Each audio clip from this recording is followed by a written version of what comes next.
Hey, so I'm not Ravi Evani. That's our CTO and North American travel lead. I'm Adi Ghosh. They rightly deleted my photograph because I have a 1-minute introduction. So I just wanted to give a little bit of like a personal story on the OpenAI and everything which we've been doing from an agentic perspective. So this is like Jan of this year. A top hotel brand CIO called me and he said, look, I mean, I went in and I asked for my budgets around preferences, loyalty, digital programs, and I was asked like, well, those count if people are going to start using their phones? So that started a little bit of a personal journey for me.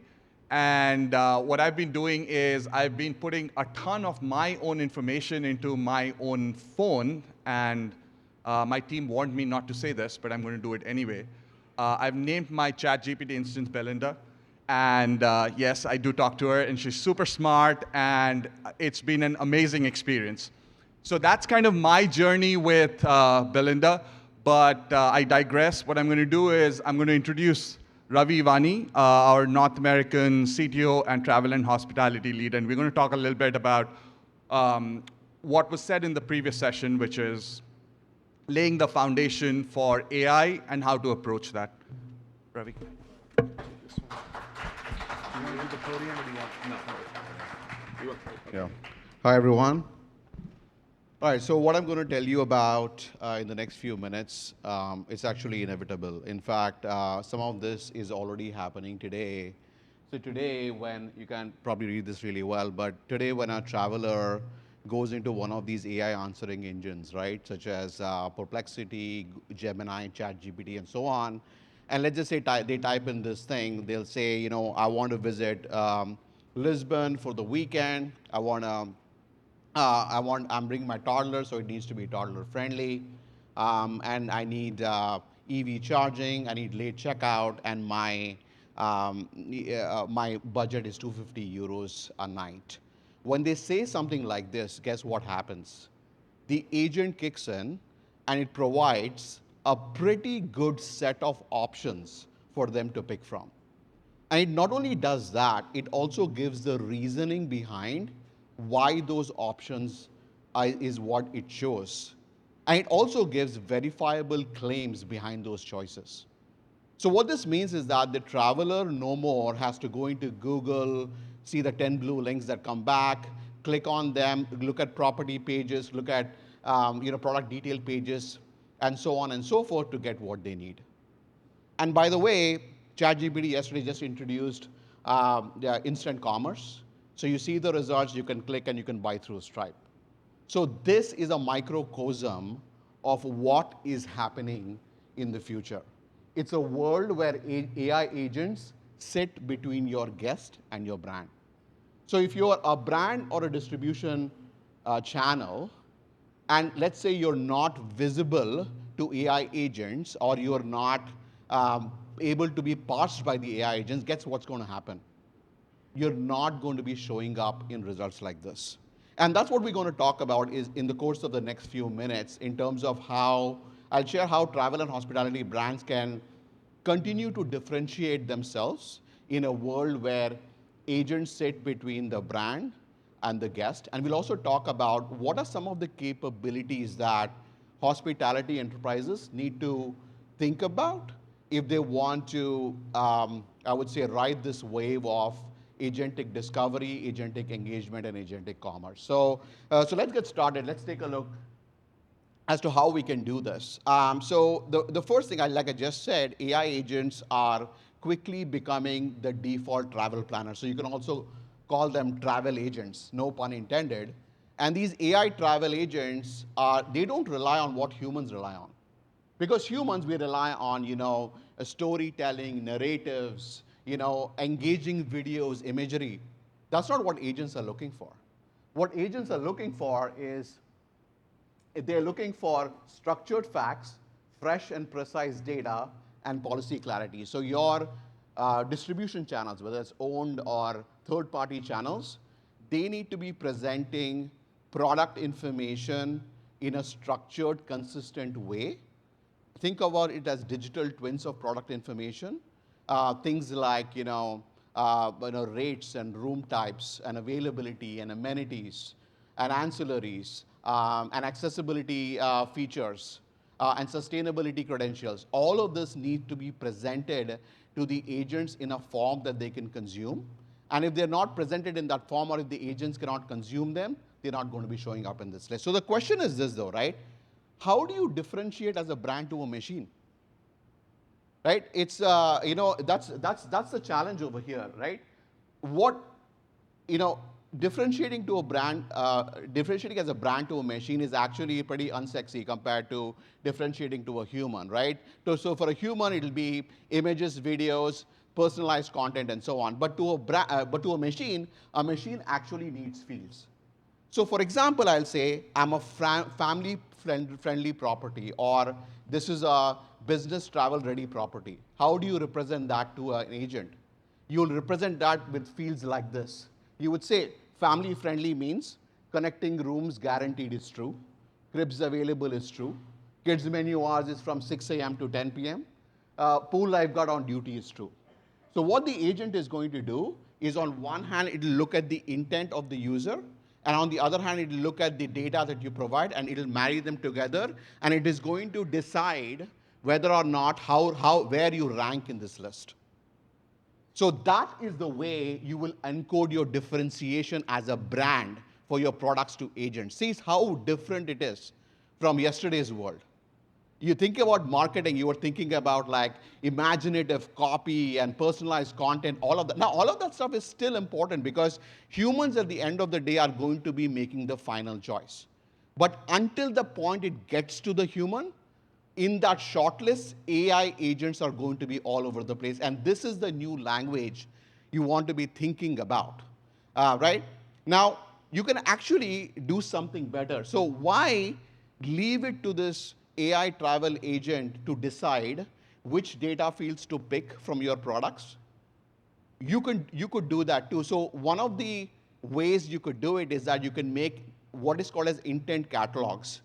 You will map differentiated intents to your product bundles, to your partner packages. And when you do that mapping, you can basically set up the rules that cater to that intent. So think about it like, for example, I'm positioning to a human. If I give them offers in one page, if I give them product details in a different page, if I give them, let's just say, packages in a different page, it's going to be very hard for the human to decide, right? Same thing with AI agents. If you package everything, and I know most of you cannot see this, right?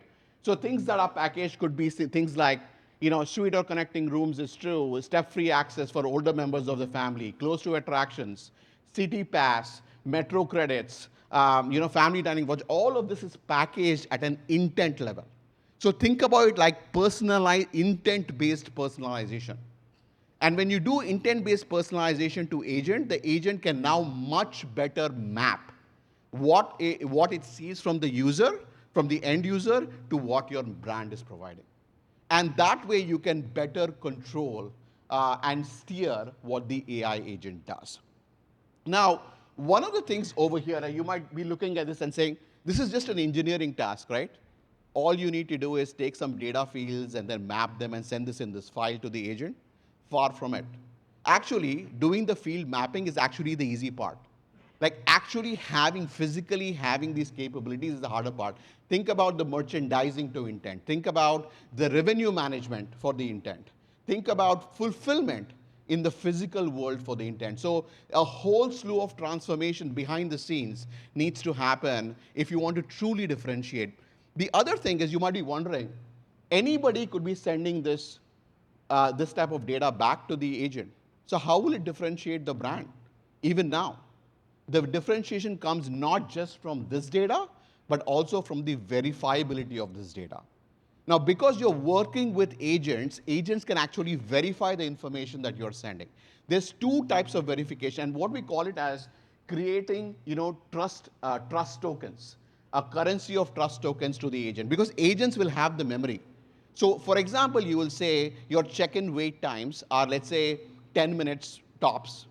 And let's say somebody complained on Reddit, and they said it's not 10 minutes, it typically takes 30 minutes. the agent can make that correlation. So what you want to do is you want to feed social proof to the agent that is positive for your brand and positive for your products. Now, this is a very emerging field, right? Not all of this is solved right now, but that is the way this is actually going. So think about syndicating social proof about your brand. The other thing is, you must have heard, where does ChatGPT get a lot of its data from? From Reddit. So if you're not on Reddit, as an example today, it may be something else tomorrow, and if you're not having conversations about your brand in that platform, if you're not answering questions on that platform, guess what? It's not going to be showing up on these LLMs. So it is not just about funneling the social proof. You also need to be participating in all of these communities, so that more the volume of good, the ranking is going to be higher, right? The other type of proof here is operational proof. For example, you might say, you are sustainability friendly, but where is the certificate? You should send that to the agent. You might say you have strong Wi-Fi, 150 megabits per second. Send some of the logs to the agent. So all of this again is evolving, but the onus moves from just claiming that you have something for a brand or a product to actually proving it to the agent. And finally, what I want to say is that you want to think about this entire thing at an enterprise level, not like one-off scenarios, right? Think about establishing, your data and context graph, your experience layer, your measurement layer, your security and responsible AI layer. For example, in your data and context graph, you will have knowledge graph about your products, about your content. You will put you must have heard of something called MCP, Model Context Protocol. There are other protocols also coming for agents to quickly read information about your products and services and so on. You need to plug in real-time price and product availability, because I just talked about ChatGPT instant commerce. So if you don't have the latest prices available to the agent, it's not going to show that up, right? So then the other thing is decisioning, right? I talked about an intent catalog of differentiated intents, generating verifiable claims from a social proof and from a operational perspective. And then, measurement, right? Measure in terms of how often do you appear in the top 3 for your target intents, and how can you continuously improve from there.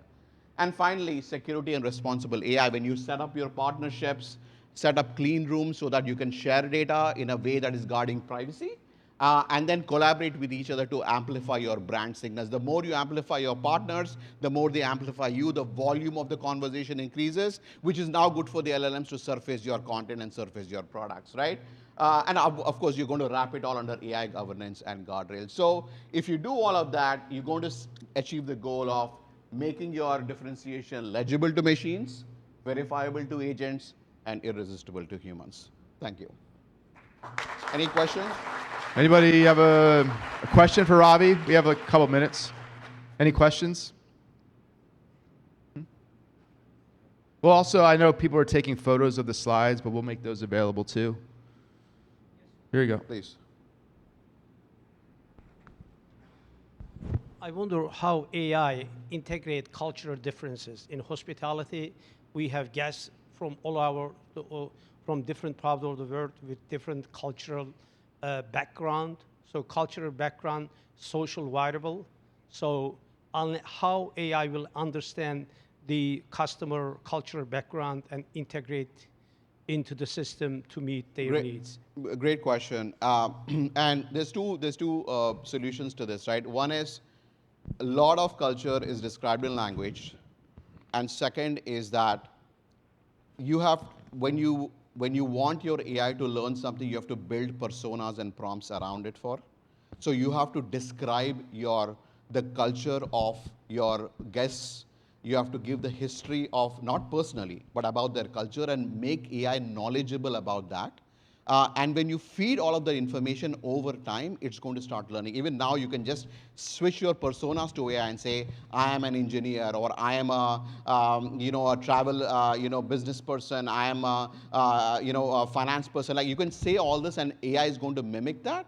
So it's about what is the context engineering you do behind to provide it adequate context, and AI will start to mimic that, right? Of course, it's going to be a journey. Having said that, fresh off the bat, in terms of if you just give a few good examples, it'll really pick up pretty fast. And we've actually seen this in one of our clients for Saudi Arabia as an example. We have built a system in Arabic to understand, their mindset.